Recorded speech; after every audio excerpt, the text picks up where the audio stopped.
Bro, alam mo ba may nagbibigay ng 4% to 15% per annum sa digital banks? Weh, masyadong too good to be true yata yan. 4% to 15% per annum sa digital bank? Scam yan! Hi guys! Welcome back to our channel. Vlog number 9 na tayo. And for today's topic, isi-share ko sa inyo ang iba ko pang ginagamit na digital banks na pwede nyo ring subukan. For sure, madami pa sa inyo ang hindi pamilyar sa ibang digital banks sa Pinas na nagbibigay din ng mataas na interest rates. Kaya kung ready na kayo, pull ahead!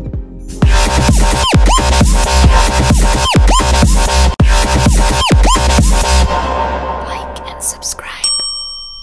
Discartec, Tonic, CIMB, sounds familiar? Alam ko yung iba dyan, ngayon nyo palang narinig. Except kay CIMB, dahil kung may Gcash kayo, panigurado nakikita nyo na rin sa dun. Si Discartec at Tonic, medyo underrated kaya iilan pa lang ang nakakaalam. Sa previous video ko, nabanggit ko na ang mostly na ginagamit kong digital banks. Kung gusto nyo mapanood, skip nyo muna to at panoorin yun. Tara, simulan na tayo. Tonic Bank. I've been using this since 2021 because sila ang kauna-unahang nag-offer ng separate accounts in one place. Kaya, madali mong ma-monitor ang funds mo for different goals at hindi na rin masama ang binibigay nilang interest rates na 4% per annum. At pwede nyo rin itong ma-upgrade sa 4.5% per annum kung mag-open kayo ng groups class. Ang naging net interest ko dito, umabot din ng more or less 7,000 plus. Di na masama, di ba? Pangalawa, Discartec. Discartec, which is actually a digital bank under RCBC. Pero here's a catch, mas mataas sila magbigay na interest rates compared sa RCBC savings account. Yung unang labas nila, nagbigay kagad sila ng 6.5% per annum para maka-attract kagad ng client at makilala sila sa market. Siyempre, hindi ako nagpapahuli. Na-take advantage ko din yan.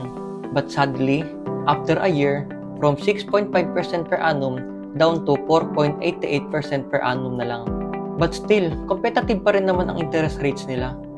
Pero take note may limit lang ang saving nila dito.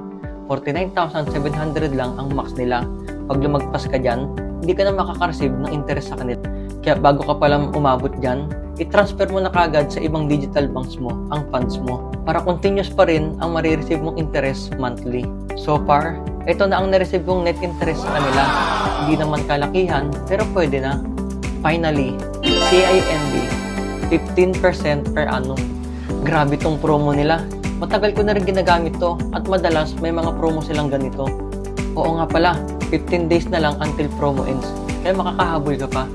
Just follow the promo mechanics and pause the video to take a screenshot if you want to join. Free transfer nga din pala to sa CIMB. Kaya malaki rin matitipid mo in terms of transfer fee. Hanggang dito na lang guys. At sana nakatulong ang video na to para mas lalo pa tayong organize sa pag-handle ng finances natin. And at the same time, na ma-maximize natin ang earnings ng savings natin. Lahat ng nabanggit kong net interest dito, hindi para ipagyabang sa inyo. Para ma-inspire kayo at mag-ipon lalo para sa future plans nyo. If you like this video, don't forget to hit the like button and subscribe to our YouTube channel. And always remember, money is just a tool. Creating a better life is our end goal. Aja! Like, comment, and subscribe.